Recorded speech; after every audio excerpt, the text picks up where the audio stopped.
Hey, this is your boy GeordieBoySam, and oh my god, have I not said that in a long time, but we are back. And we are going to be doing a kick-ass video. What is that video, you may ask? A complete guide on Trickster for beginners. Now, Sam, why are you doing this kind of video? Don't you just normally show gameplay and then just do some random balance talk? Yeah, I do that. But I thought, let's mix it up. And also as well, it's to help out the new people to get used to the game and also to this killer, the Trickster. This was mainly inspired as well by a good friend of mine, Michael Murray. Basically, I got her this killer. We've been playing a little bit of DVD, and but mainly a survivor. So I've always said, oh, when you're going to try out killer and all that stuff. And she basically just went like, look, I have no idea what I'm doing. It looks like it's a lot of intake from watching your streams and all that stuff, so I'm completely clueless, especially with this killer. So guess what? We're going to help you out there, Michael, and we're going to be doing it with the Trickster. So let's get right into it.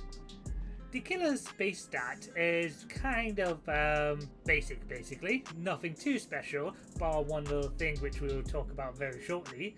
But in terms of the basic stuff, he has the standard movement speed of 4.6 meters per second, or in other terms, 115% movement speed. That is the average. That is the normal average speed of all killers across the game, bar a select few. He's also just has a average height, nothing too special to mention there, he's just averagely tall. But what is interesting is his terror radius. To quickly summarize what a terror radius is for new beginners, it's basically a little early warning detection for survivors to know that you're around the area.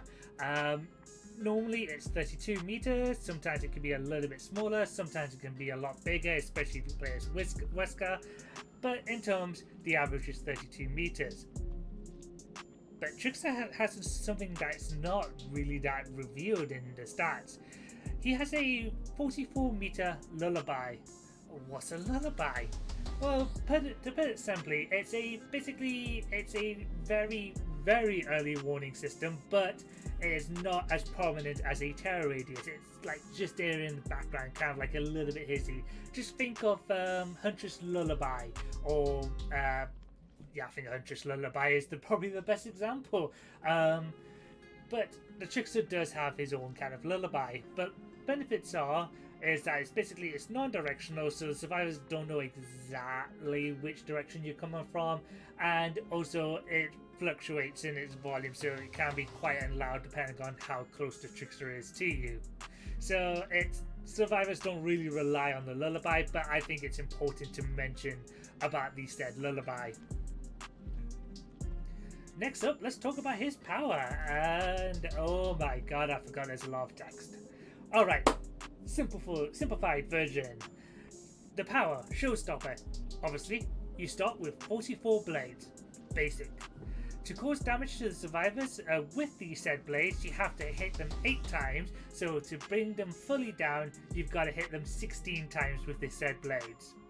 This damage system is known as the laceration meter, and you can see that meter going up at the survivor icon with a pink circle going around it, red at the final stage when it means the one hit from being injured, and then basically it resets once you do the injure.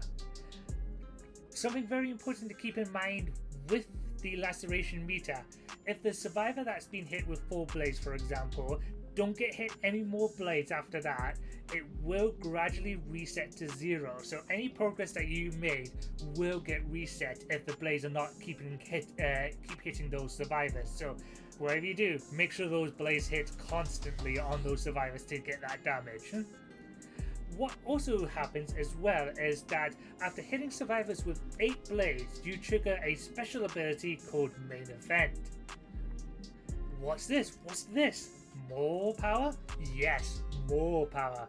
Main Event is a special ability once you hit survivors 8 times with the blade, and it doesn't have to be on one specific survivor, it could be spread out across all survivors. So for example, you can throw 2 blades on one survivor and then 6 on another survivor, and you get your Main Event. Now that we went through his power, let's go into the Trickster's perk that you will have when you first start out this game. So the first one, Starstruck. Basically, whenever you pick up a survivor and you're carrying them to a hook, any other survivors that are in your terror radius suffer from the exposed status effect for 30 seconds. What is exposed? Well, to put it simply, if you're a healthy survivor and you're inflicted with exposed, and the killer hits you, instead of taking 2 hits to down you, you take the one, you go down on the first hit. So this is a very strong status effect, and basically should be something that your survivor should be a little bit wary of. Like it's going like, I do not want to get down in 1 hit. This perk, like I said, basically inflicts the exposed status effect onto the survivors for 30 seconds, and then goes onto cooldown for 60 seconds. A quick note is that the 30 seconds won't start counting down until either basically the survivor leaves your terror radius, or that you hook or the survivor escape off you carrying them. So you basically, if you are just carrying the survivor going la di da di da, and the survivor staying in that 30 seconds, the timer won't start going down until your survivor is dropped or hooked, or the survivor go like, yeah, I'm out of here. But a very good perk. Great way of building up momentum, and also, you know, exposed status effects are pretty neat. The second perk is a hex perk. Covering a lot of bases with this first video, eh? So to cover hexes, basically throughout the map there are these bone skull totems. Basically, if a killer brings in a hex perk, basically one of those totems will be lit up. It's random, you don't have any say, you just gotta hope the RNG gods are nice to you and put it in a good location. Basically, the hex will give you a powerful effect, and then basically this will persist until the survivor gets rid of the totem by either blessing or destroying the said totems. So now that we've covered hexes, what does crowd control do? So basically what crowd control does is that when a survivor performs a rush vault, i.e. when they jump over a window very quickly, basically that said window is blocked for 1 minute, i.e. survivors cannot go and vault that same window. Now what makes this perk really good is that it's not tied to one specific window. It is any window that survivors fast vault from. So they can literally chain a whole plethora of windows, and it's basically survivors cannot lose those windows for 1 minute, as long as the hex perk is still standing. The third and final perk, and I've got to say is probably one of the best perks in the game, especially for endgame builds, is No Way Out. So what does No Way Out do? Well, at the start base, basically whenever the gens are all done and the survivors are going towards the exit switch, basically instead of them being able to get that said switch, basically it gets blocked. Now the base time is 12 seconds, which is like, it's what makes this so great. Well, if you're playing the game and all that stuff and you've hooked survivors, basically you get a token for this perk. For each unique survivor that you put on the hook, up to a maximum of 4, since there is for only 4 unique survivors, basically you add an additional 12 seconds to that base time. So with all 4 survivors, you're looking at 64 seconds of those gates blocked. Now that should give you a bit more time to basically get any final kills or do a little bit more chasing. Still basically increase the gameplay a little bit more. So this is why it's one of the best perks to have as a killer, and basically it's a really good perk to start off with to give you a bit more time to play the game, understand the tiles, your killer, and basically just get a general feel of the game. But that's his perks. What kind of build should we be running for a wannabe trickster? Well, let's find out. Perk builds, one of the many joys of the game, to build up your own perks and to basically see if you can outwit the survivors with them, or in this case make sure there's enough gen slowdown if you're in the higher level. But you don't have to worry about that for you lovely new starters. Instead, you've got a great chance to try out different perks, different builds, but you gotta be asking, what kind of build should I run to learn out the Trickster? Well, as I mentioned, you do have one of the most powerful perks in the game, which is No Way Out. As previously mentioned, blocking the exit gates is a great way of slowing down the survivors from escaping, and gives you that bit more time to get those final kills and all that stuff. But you gotta ask, what do you combine that with? Do I combine that with Blood Warden? It's a bit iffy. It can be hit and miss, and then but some of the survivors will clock onto that, and also more importantly, Blood Warden is a Freddy perk. So it's just got like, okay, so what perks can I run when I first started out to combo with No Way Out? This is where Hex, No One Escapes Death, or NOED for short, comes into play. This is a really good combo to pair with No Way Out. Put survivors in a very tricky spot where basically they have, if the NOED is triggered early, then basically they're gonna have to search around for the totems, giving you more time to get those final downs and get those final hooks. And then by the time they manage to get rid of the Hex, they have to, as they head into the gate, boom, you can't open the gates for 64 seconds.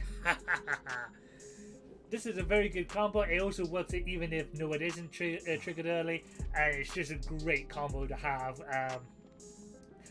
for starting out with Trickster, especially because the starting out the start out perks, there isn't really any gen regression perks, so you've got to make something to work with at endgame, and No Way Out and NOED is a great way to get for new killers. I would also recommend Starstruck as well. I think this is a good perk to start out with. Newer survivors are not going to be fully aware about what to do with Starstruck.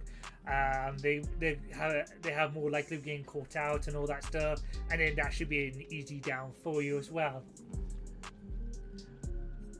In terms of a fourth perk, this is where you can decide personally on what works more for you. I would advise Spies from the Shadow. Now, it's not the most powerful as perks. It's okay and it's alright. What it does give you is basically lifetime feed on survivor's location. So what this perk does is every time a crow is startled by a survivor, and you're within 36 meters of that said crow, you would get a loud, visual and loud noise cue that basically a survivor is nearby. This is great, like I say, this is great for live feed on where survivor is located, and it just basically really helps in terms of keeping track of where survivors are going. And also with newer survivors, and also some experienced survivors, they always startle the crows.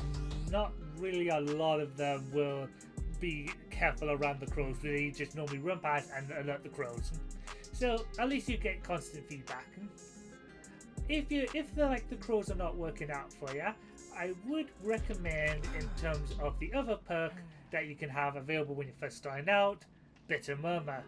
Bitter Murmur is basically an aura reading perk that when a survivor completes their gen, any survivors within 16 meters of that said completed gen will be revealed to you for 5 seconds, and then when the last gen is fully repaired, all the survivors' auras are revealed for 10 seconds. This is a good perk to especially combo with the No Way Out and NOED, because with that 10-second aura, you can pinpoint where a survivor is and get that NOED triggered early. In fact, let's add this to this build for today's gameplay. Now, before we get right into the gameplay, which I know everyone's excited for, I do need to mention about the add-ons. Trickster has a wide range of different add-ons. A lot of them tweak his throwing speed, basically things with his main event, and also some of them do crazy effect like bounce around the map.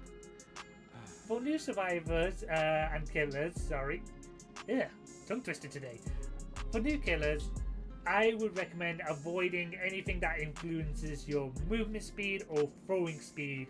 Instead, what I would advise is add-ons that increase your blades that you carry, so you have more chance to get a little bit more practice in, or anything that makes you hold your main event a little bit longer than 30 seconds, so you basically got a bit more time to like go like, okay, now trigger main event. So the add-ons we're going to be running for this game are Trick Pouch, which increases the blade I'm carrying by 4. 2 brand add-ons you're going to get frequently, so this is all good. And then Inferno Wires as well to increase the duration of main event by 40%, so it should last a little bit longer.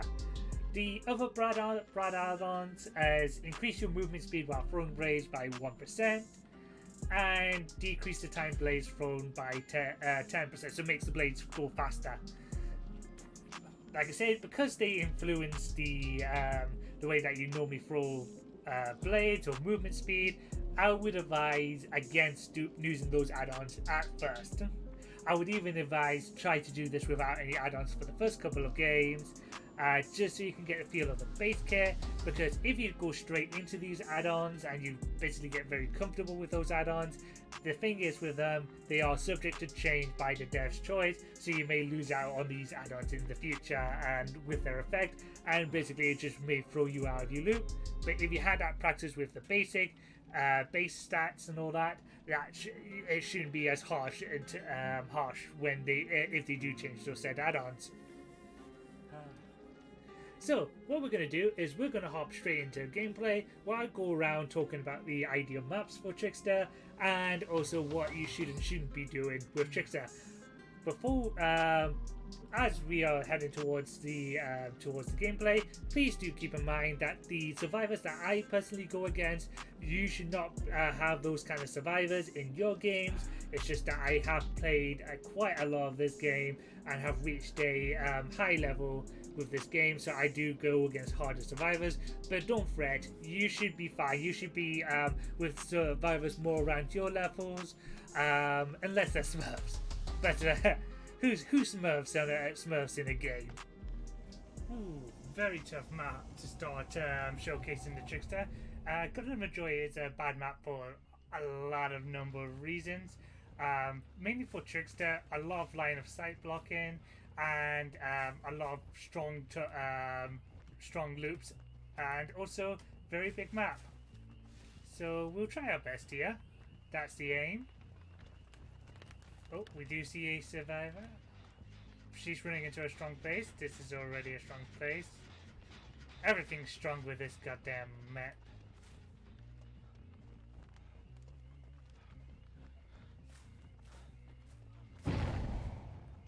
Oh, can we get rid of a guard pilot early? I think we can get rid of a guard pilot early if they... Nope, she knows that's a guard pilot. No point chasing her there.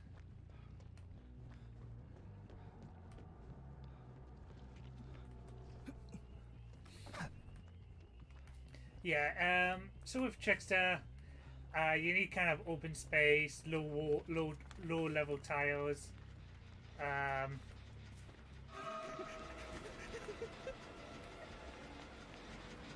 Otherwise, yeah, it'll be rough. So you gotta be smart with your knives as well, like.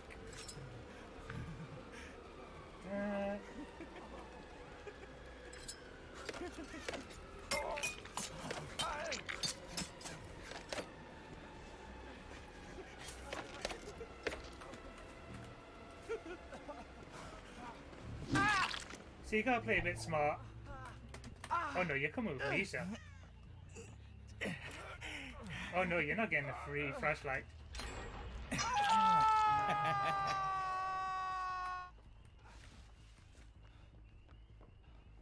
Okay.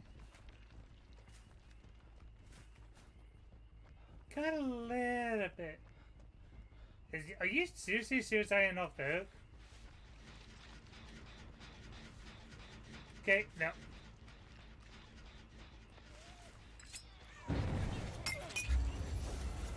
Okay, main event. So what we do, we'll just...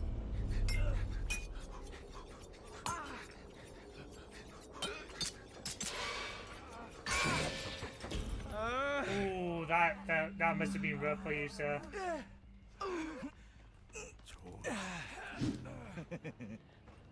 Do, do, do, do.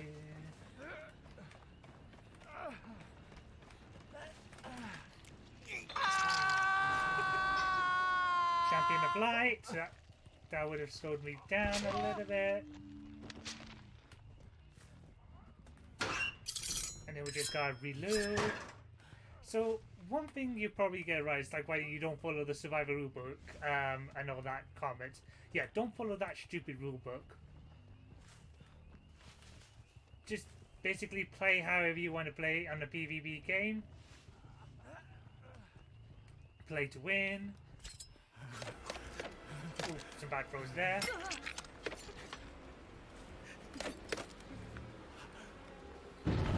Okay, so what we do, because this has got enough joy and I am showing absolutely no mercy.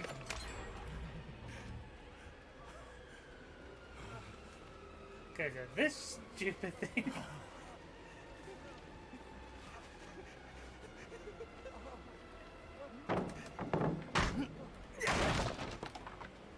Okay, Killer Shark, very tricky for you to deal with.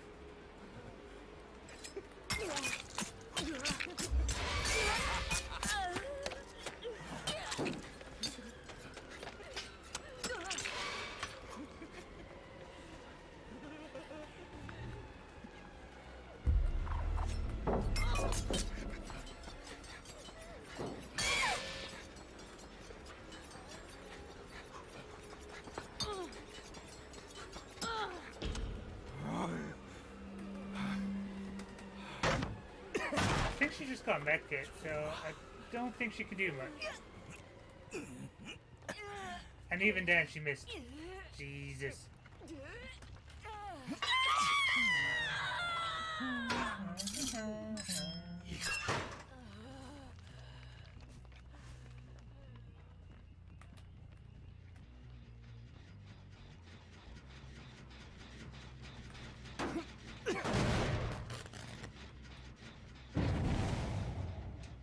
Okay.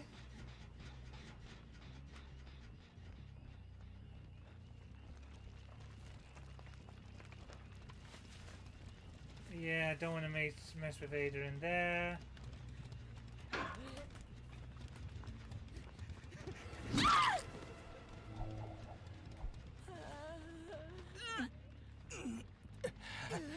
I mean, good attempt, but...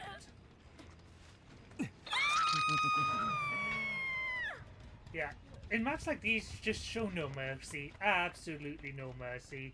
The map balance around this is very poor.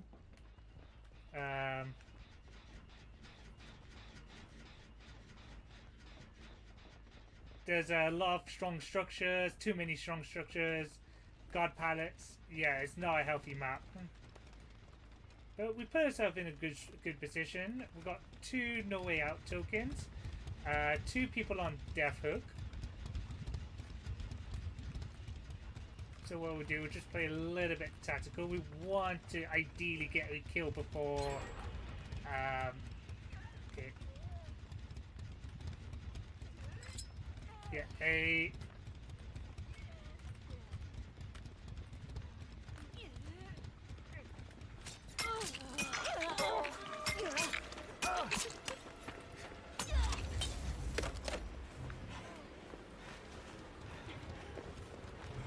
I don't know how you go in front of me, but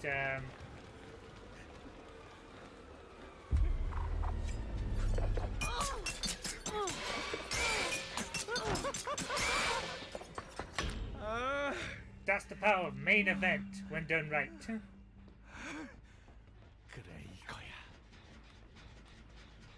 Okay, that's fine. Ideally, so what we've done is created a bit of pressure as well. Have one person slugged. Ooh. Oh, Champion of Light. Shouldn't use that to get free distance. Again, the map balancing is not the greatest. Yeah, we can't play around this.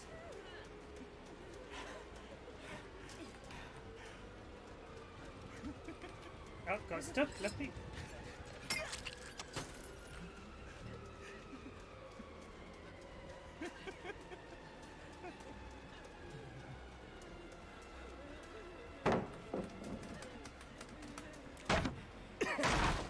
love getting stuck on random stuff like that.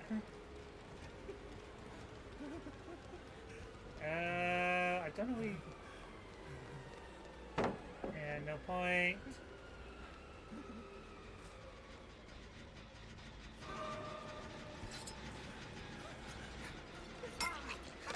We need to get either the Felix or the Yunjin.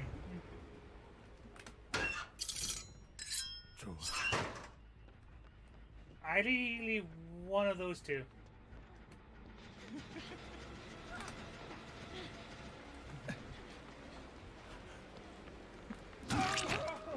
Actually, that was a...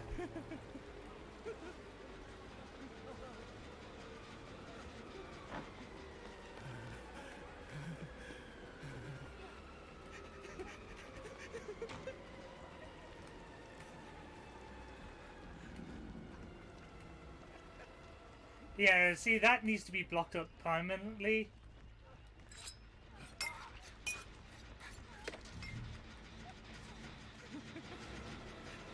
This, like, yeah, this is not a strong place.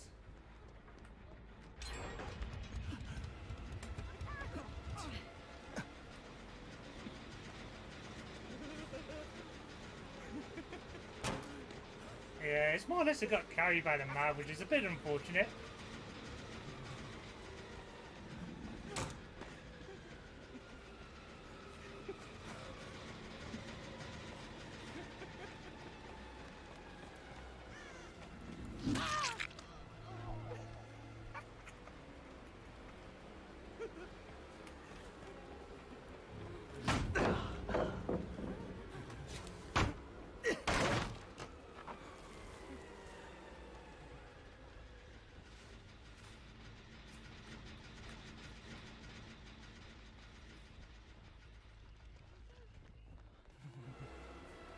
Unfortunately, with no gen regression perks, it makes things very tricky.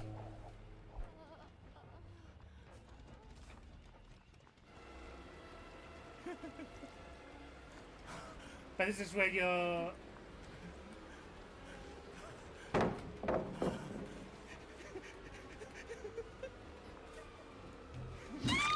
This is where your nowhere and no way out comes in.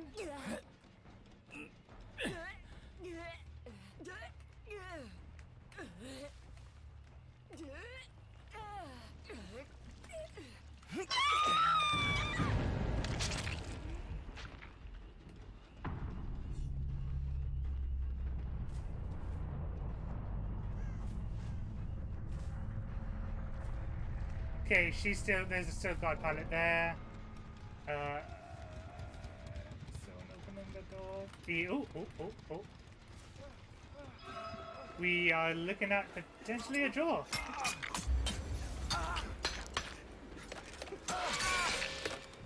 We have a draw. We definitely have a draw. Oh, I didn't move.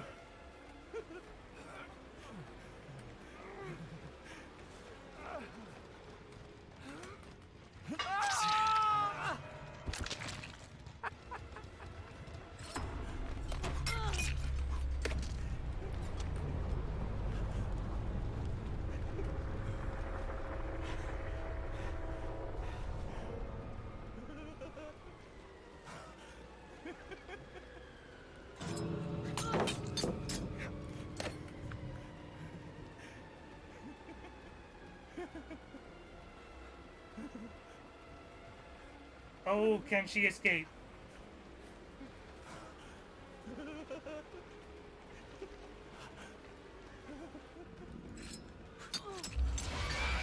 No, we've got the dub.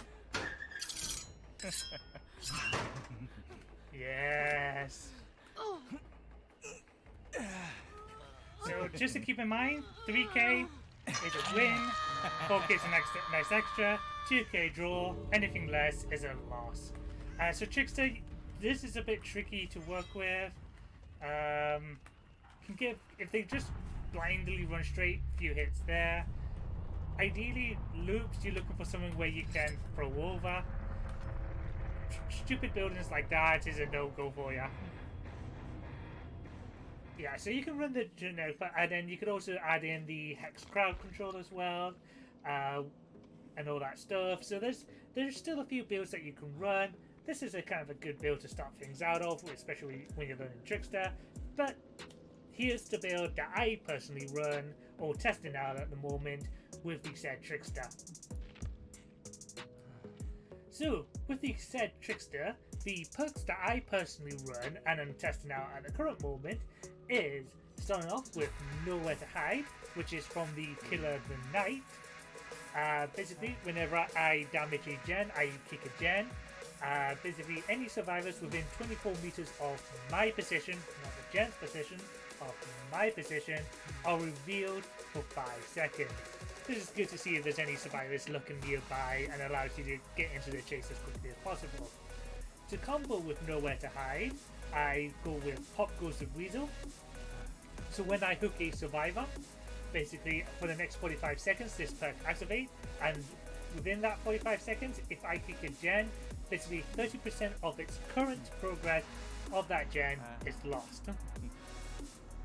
The next perk is another gen regression perk, and it's basically Scourge Hook. Oh, my apologies, I forgot to mention where you get this perk. So Pop Goes the Weasel is from the Killer the Clown. Scourge Hook Pain of Resonance comes from the Artist, and basically 4 random hooks across the map are changed into what's known as Scourge Hooks, and their aura are revealed in white. When I'm playing the game, if I hook a unique survivor on the Scourge Hook, and it's a new survivor on the Scourge Hook, basically one of the tokens is spent, and then the gen with the most progress explodes, and it takes 25% off of its total progress, and will start to regress. Pain Resonance is a very strong and meta killer perk. The biggest downside is the RNG on the Scourge Hooks, and also that you can only use it 4 times, hence why you combo it with Pop Goes the Weasel, so you have a bit of backup, and also in case there's another gen that's stupidly very far in progress. And then the final perk, which I'm currently testing out, is Unforeseen. This is from the Killer the Unknown, the latest killer that's been released. And basically, whenever I kick a gen, my terror radius is then transferred to that generator for 30 seconds, and I become undetectable. I don't have a terror radius, I don't have a red stain, any old reading perks that a survivor may have does not work on me. So 30 seconds, I am the only way that you can spot me is if you can physically see me. Or you're paying very attention to the lullaby, but even then, that's not a good indicator. So I'm currently testing this one out. So that is my personal build that I run against higher level survivors. The add-ons I run is basically Killing Pot Cords and the counterpart Cage Heart Shoes. What those two add-ons do is increase my movement speed while I'm in the throw. Just say while throwing blade, there's actually while you're in that throwing blade state. With those two add-ons, I move at 100%, i.e. the speed of survivors, and it just means that it's harder for survivors to escape from you while I'm throwing blades at them. But that is my personal build. Hopefully you find this guide very informative, and basically hopefully you'll be able to take this into your games and have a fun, great time with Trickster. I personally love Trickster. He's my favorite ranged killer, and I do enjoy him a lot. His personality is awesome. It's just very fun for you just to throw non-stop daggers at those pesky survivors. But the question is now, who's going to be my next killer? Oh shit!